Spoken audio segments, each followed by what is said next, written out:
Hello, everyone. Welcome to A Good Night for a Murder, a Victorian true crime podcast. My name is Kim, and this is the Valentine's Day episode. If there's one thing you can count on in A Good Night for a Murder on Valentine's Day, it's a love triangle and a poisoning. This is the story of chocolate cream killer Christiana Edmunds. But first, a Victorian Society tip.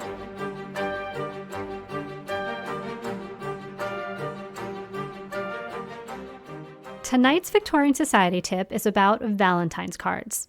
The Victorians loved sending cards, so much so that there doesn't seem to have been a thought in their head that they didn't put into a card. If you have a look at my TikTok account at A Good Night for a Murder, you'll see just how unhinged Victorian holiday cards could get. And Valentine's Day was no exception. About the 1840s, a style of card we've now termed vinegar valentines became popular. Vinegar seems to be a contemporary description attached to what Victorians referred to as comic or mocking valentines. But the term vinegar is a mild take on this type of valentine. You see, Victorians were fond of sending romantic valentines through the mail as a Valentine's Day tradition. In fact, the more gaudy and over-the-top your valentine was indicated how strongly one felt about the recipient. This style of valentine became known as English lace valentines.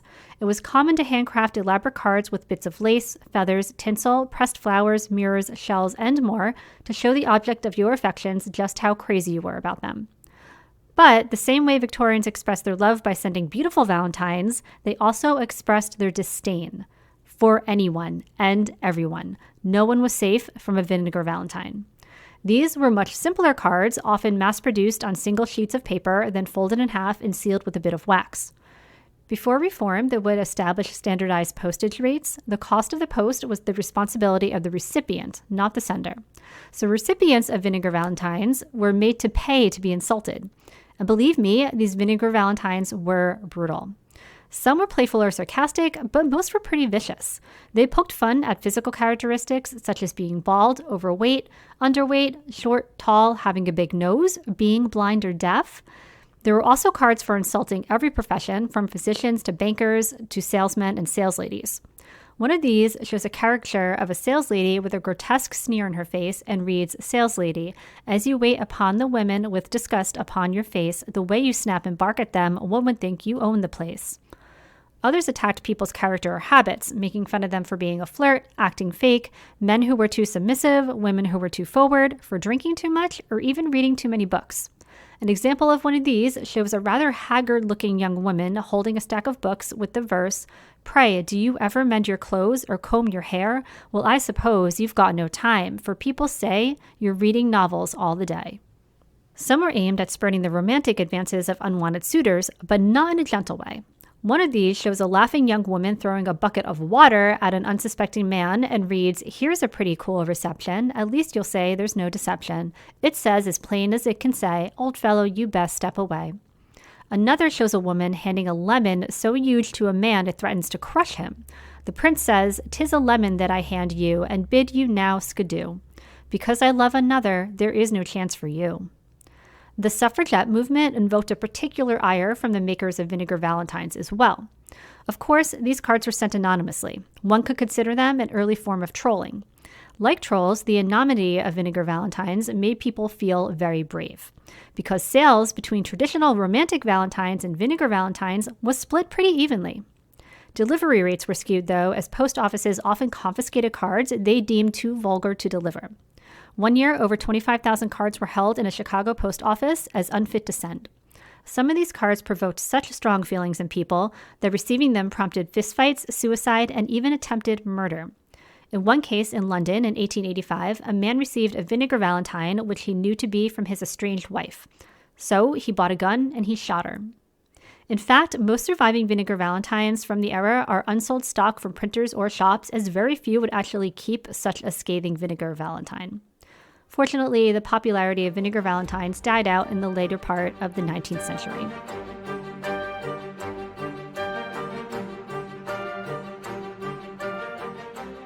A quick Patreon announcement before we get going. Welcome to newest members Allison, Michelle, and Joanna. Thank you so much for supporting the podcast. I am so glad you're here. A quick word about the Good Night for a Murder Patreon. At the $5 housekeeper and butler tier, you get a bonus content episode that accompanies each regular feed episode. I always share what it'll be about at the end of each episode, and I've even started adding previews of them after the outro music. If you have maybe been thinking about joining, I want to let you know that this month of February is a great time to do so.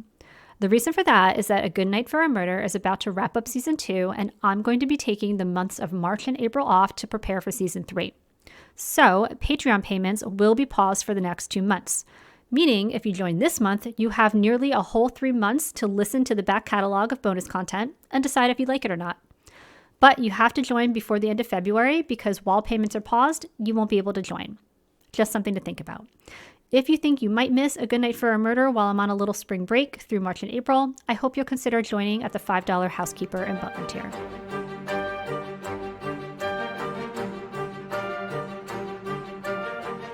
A Good Night for a Murder is a true crime podcast that does cover stories including death, violence, sexual assault, and other adult themes. This episode does include the death of a child. Please take care while listening.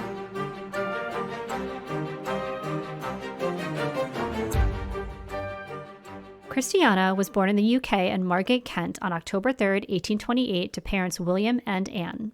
Her father was an architect who achieved notoriety for his design of the Margate Lighthouse and local Holy Trinity Church. Her mother came from a military family where both her father and brother were Royal Marine captains. So they were a fairly well-off family. It sounds like Christiana also had at least one brother and one sister. Now, despite being a well-off family, it sounds like Christiana's formative years could very well have been a bit tumultuous. It doesn't sound like Christiana's family enjoyed good mental health, unfortunately. There is not much detail surrounding this, but when Christiana was about 15, it was stated that her father, quote, became insane and he was sent to live at a private lunatic asylum.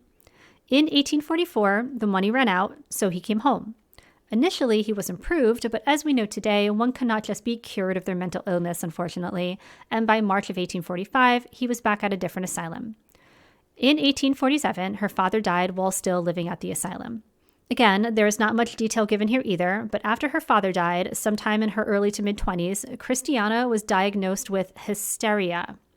I will not be going down a rabbit hole on the medical community's history of failing women in this episode, but just to be clear, hysteria is not and never was a physical or mental disorder. It was an excuse society used to oppress any behavior in women that they viewed as inappropriate. Based upon what we're going to learn about Christiana in this episode, though, you may very well conclude that she had some things going on. But I don't think we can hold a garbage can diagnosis of hysteria against her, especially not at this time in her life. Because it seems that whatever ailed her father also seems to have afflicted her brother, and in 1866, he also died from what was termed insanity. There is also mention of her sister attempting to jump out of a window at some point, though I couldn't put a timeline to it. This series of tragic events led Christiana and her mother to move to the seaside town of Brighton in 1867. The town of Brighton was one of the most popular resort towns in Victorian England. Between 1801 and 1841, the population of what had been a quiet fishing community increased from a little over 7,000 to over 45,000. By 1901, the population would reach over 120,000. The completion of a London and Brighton railway in 1841 made the town accessible for day trippers from London. The next 2 years pass unremarkably. Then, in 1869, Christiana and her mother make the acquaintance of the Beard family. It doesn't sound like they lived right next door to the Edmunds, but they knew one another from around the neighborhood. The Beard family consisted of Dr. Charles Beard, his wife Emily, and their 7 children. Christiana, who is now 41 years old by now, befriends Emily, but it sounds like her friendship with her may very well have been a ruse to allow her to get closer to the good Dr. Beard. It would seem that Christiana and Dr. Beard developed their own kind of friendship. Now, to this day, we never really learn the true nature of this friendship. It could have been a flirtation, an emotional affair, it could have been physical, or it could have been entirely in Christiana's head. It depends who you believe. As usual, the truth is probably somewhere in the middle. In about September of 1870, there was one letter recovered from Dr. Beard to Christiana where he said, "This correspondence must cease. It is no good for either of us." So it sounds like, at the very least, they could have been exchanging some inappropriate letters. Now, whether or not Christiana was engaged in an affair with the doctor or she just wanted to be, there was one thing standing in her way. The wife, of course. So Christiana hatches a plan to get rid of her. She is going to poison her. She purchased some chocolate cream candies from local confectioner John Maynard, and then she gets her hand on some strychnine. Strychnine was widely used as rodent poison and was readily available at any chemist. From the British Library, in humans, it caused frothing at the mouth and muscle spasms, which increased in intensity until the victim died from asphyxiation due to paralysis of the neural pathways. Christiana inserts the strychnine into one of the chocolates, then drops by the Beard family home to gift the chocolates to the Beards and their children. She says, "Emily, why don't you have one right now? Here, try this one." But Emily declines. Christiana tells her, "No, you must try one. I insist." And when Emily declines again, Christiana advances on her, chocolate in hand, and all but forces the chocolate cream into Emily's mouth. Emily spits the chocolate out, probably asked Christina what the hell is wrong with her, and then Christiana awkwardly excused herself from the home. This might be the dramatized version. Other versions say she just sent the candy to the home, but based on what lengths Christiana is about to go to, I have no trouble believing the dramatized version, to be honest. Now, whether Christiana forced a chocolate into Emily's mouth or she just had the box delivered, Emily does get very suddenly violently sick. But she recovers. Dr. Beard, though, sees exactly what's going on here, and he confronts Christiana. If he wasn't done with her before, he certainly is now. Christiana tries to tell him she couldn't possibly have been involved in anything so appalling. In fact, she herself actually had some of the same chocolate and also got sick. The doctor isn't buying it, though, and he tells her not to come around anymore, but he does not report the matter to the authorities. The fact that Dr. Beard had cut her off sent Christiana into a panic. She has to find a way to absolve herself. So she devised a plan to frame the local candy maker, John Maynard. When he got caught, Dr. Beard would see that it was him and not her all along, and she'd be back in his good graces. So Christiana purchased another box of chocolate creams and again laced them with strychnine. She returned them to the store and waited for them to be resold. Nowadays, thank goodness, there are laws that prevent retailers from reshelving and selling returned food, but in the 1800s, no such law existed. Now, several people did get sick, but no one connected it back to the chocolates from Maynard's shop. So Christiana does it again, and then again. Realizing this could quickly become suspicious, she starts paying young boys to run errands to go purchase the chocolates for her. She then laced them with strychnine and asked another boy to return them. So many people around Brighton are getting sick that the police can't help but take notice. They suspect it could be the candy coming from Maynard's shop, but no one can be sure. It is the 1870s, and there was a plethora of diseases, shoddy food safety practices, and people taking straight-up poisons as vitamins and the like after all. Christiana, though, inserts herself into the investigation when she makes a complaint against John Maynard, claiming she purchased some chocolate creams from him and they most certainly made her instantly violently ill. However, none of this is enough to send Dr. Beard humbly crawling back to Christiana, begging her forgiveness. So she keeps going. Then, on June 12, 1871, little 4-year-old Sidney Albert Barker is on vacation in Brighton with his family. His uncle bought some chocolate creams from Maynard's and shared them with him as a treat.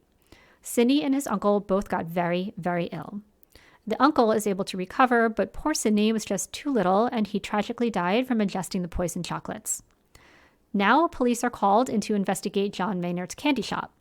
John Maynard states that he did not have a mouse problem, nor was he apt to use strychnine if he did. But it's ruled that Sidney's death was an accidental poisoning, and John Maynard destroyed all of his stock. I cannot imagine the guilt and confusion this poor man must have felt. Later that summer, in August, Christiana heard through the grapevine that Dr. Beard is planning on moving his family to Scotland. And she panicked. Her love is slipping through her fingers. Why has he not realized the error of his ways yet and apologized to her for how he treated her? Maynard was charged. She obviously did not poison Emily. Since her plan isn't working, she decides she has to kick things up a notch.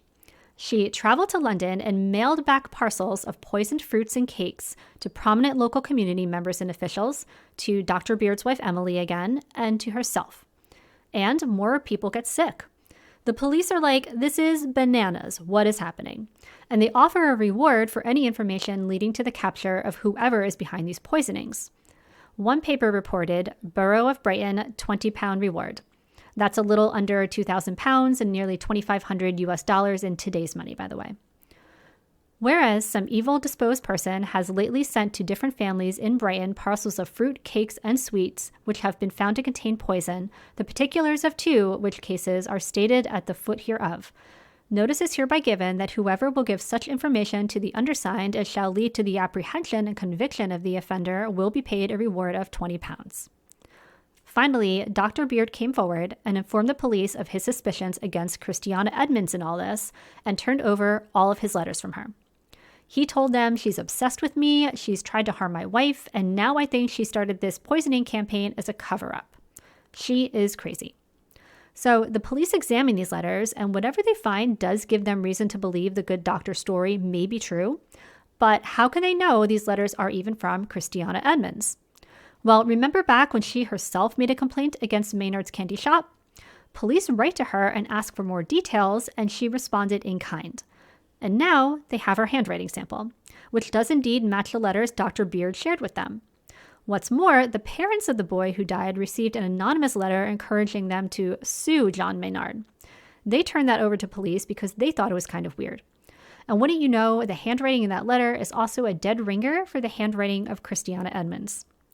Now that they're looking a bit more closely at Christiana, more evidence starts to quickly pile up against her. They learn that she had in the past bought and returned pastries from another local shop, and that she had purchased strychnine allegedly for a mouse problem under an alias. And they learned that she was on the same boat returning from London that delivered those poisoned fruits and cakes that were distributed. On January 8th, 1872, Christiana Edmunds was indicted for the murder of the young boy Sidney Albert Barker. The sensation this caused for this popular seaside vacation spot was so great that the trial was moved from the nearby town of Lewes to Old Bailey in London. The trial took place on January 15th and 16th of 1872, during which Dr. Beard testified, as well as her mother, who stated that the family had a long history of mental illness on both sides. In the end, though, Christiana was found, quote, morally defective, but not insane, and she was sentenced to death. It was part of proceedings to ask the defendant if there was any reason they should not be put to death, and one reason women often gave was because they were pregnant. And this is exactly what Christiana tried to say. A jury of matrons was pretty problematic and very unreliable for many reasons, but at this time, the court still viewed it as relevant, so a jury of matrons was called for to examine Christiana, as well as a doctor, who quickly determined that she was not pregnant and the sentence would stand. As it turns out, though, Christiana would evade the gallows anyway. Later that month, a team of doctors assessed Christiana and declared her insane, and her sentence was commuted to life imprisonment in the Broadmoor Criminal Lunatic Asylum. An entry in the British Medical Journal on January 27, 1872, read, "The conclusions of Sir William Gull and Dr. Orange of Broadmoor as to the insanity of Christiana Edmunds were derived from a 4 hours examination of the convict. The results were such as to lead to the most absolute and unequivocal conclusions, rendering collateral testimony which might have been adduced unnecessary. These conclusions were conveyed to the Home Secretary in a convincing and unquestionable manner. Like most lunatics, she does not consider herself insane. It is only fair to say that the suspicions which have been excited concerning her relations to Dr. Beard are, according to her own statements and other evidence which is before us, entirely without foundation, although this could not be entered upon at the trial." People were pissed about this. The fact that a couple, literally just 2 doctors, could overturn a guilty verdict determined by a hearing, judge, and jury did not sit well with people. The mayor of Brighton called it one of the grossest pieces of injustice ever perpetrated. And I agree, the concept is troubling. Nowadays, we have this notion of competence to stand trial, and I tried to look into the history of it, but what I found is that it's still a very nuanced, layered topic with many gray areas even today. Generally, though, I feel like we try to determine if the accused is competent to stand trial before the trial, not after. That would make sense, but admittedly, there's a lot I don't know or understand about our justice system. Either way, Christiana's sentence was commuted, and she did spend the rest of her life in the asylum. She died there on September 19, 1907, at the age of 79. Her cause of death was listed as senile decay, or what we would more likely describe as old age. The location of her burial is unknown. Speaking of things that are unknown, in all the sources I consulted, none shared Christiana's side of the story. So to this day, we don't really know why she did it. The motive I presented here is the most widely accepted version, but there were a few problems with the case that I do not think would have allowed for a guilty verdict in modern times. largely because pretty much the entire case was based on circumstantial evidence. Dr. Beard said she gave his wife chocolate that made her sick, but can he prove that? He can't. It has been questioned if she even really had motive to commit this crime. All we're doing is taking Dr. Beard's word for it. Plus, it was never actually proven that the boy died from poison candy either. Initially, the poisoning was even ruled accidental. The reasoning to suddenly pivot and blame Christiana was purely circumstantial.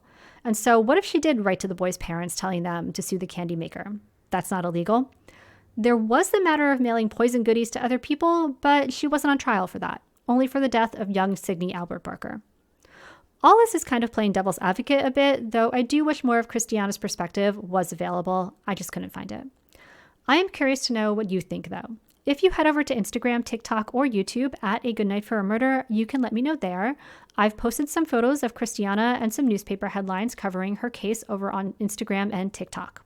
You can also see the photos and source links on the episode blog on my website at agoodnightforamurder.com. While you're on the website, you can sign up for the Good Night for a Murder newsletter. Each month, I send an episode roundup, reveal of next month's episodes, and other goodies like extra Victorian Society tips, book recommendations, and more. The bonus content for housekeeper and butler tier patrons for this episode is something a little bit different.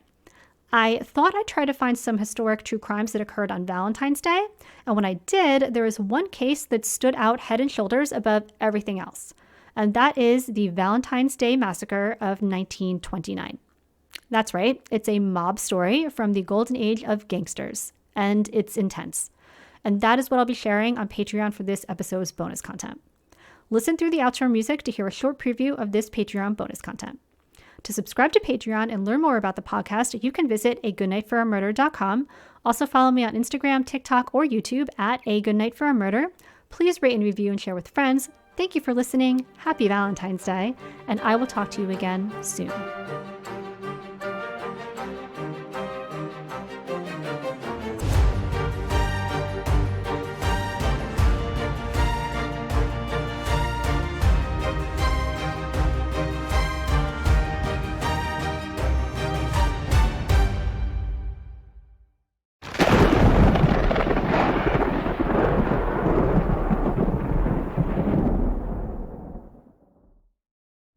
Kim, and to accompany episode 37 about the chocolate cream killer Christiana Edmunds in our Valentine's Day episode, I thought I'd explore more Valentine's Day true crime. When I started to research historic Valentine's Day crime, though, there was only one story that overwhelmed my search results. It's a Victorian-era adjacent story from 1929, but so far as historic true crime goes, this one cannot be ignored. This is the story of the Valentine's Day Massacre. The 1920s were the golden age of gangsterism. Prohibition, which was a nationwide ban on the sale and import of alcoholic beverages, was ushered in by the passage of the 18th Amendment in 1920. This led to ample opportunities for illegal bootlegging and speakeasy business, which was fully embraced by what would become the National Crime Syndicate in the 1930s. The key players in our story tonight, which takes place in Chicago in 1929, are the Irish Northsiders, led by George Bugs Moran, and the Italian Southsiders, led by Al Capone.